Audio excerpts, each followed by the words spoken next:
Thank you, Mr. Chairman. First of all, gentlemen, I want to thank you for really some extraordinary work here, and members of the panel.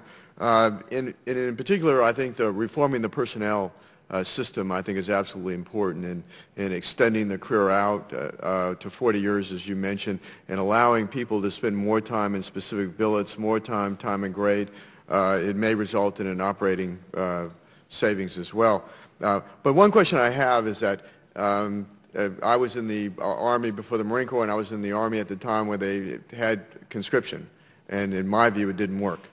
And we had folks that didn't want to be there and didn't want to serve, and yet they were forced to be there. And it seems that we've evolved to where the level of professionalism at all levels of our military is much higher than it used to be. And the notion that we can bring people in overnight and train them in short order to meet the needs of our national security objectives, I think is unrealistic. Yet, the Carter administration, I think in 1979 or so, with the Soviet invasion of Afghanistan, reinstituted the selective service system that we have now at least in place. And I have to ask you, is that necessary to have the selective service system today up and running? Is that realistic? In my judgment, no. What is necessary, though, is a restructuring and rethinking of the contract with the Reserve and the Guard forces. We need a serious approach to how to make the best use of the Reserve and Guard forces. But I do not believe a selective service system would meet any need which I can anticipate. Okay. I would just add one thing. Clearly, balance between the active Guard and Reserve, exactly right.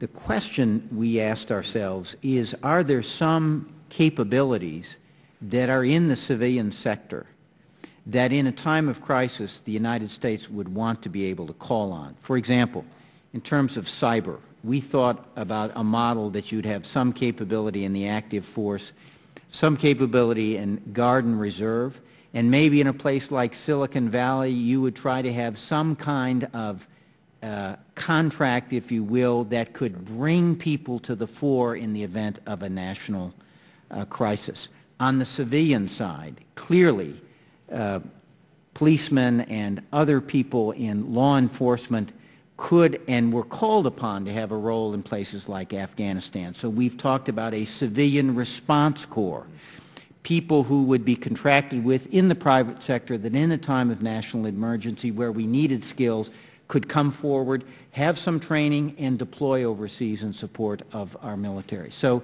it's not the traditional conscription service, it's not the traditional selective reserve, but there may be a role for a mobilization of element beyond the Guard and Reserve, and that is one of the things that we think the National Commission on Military Personnel needs to address. Thank you, Chairman. But let me be clear that right now we have a requirement in statute when the Carter administration reauthorized or reinstituted the selective service system, at least to have all the apparatus up and running. And we are expending dollars to do that today, and we require young men in this country that are age 18 to register. In your view, is that necessary at this point in time?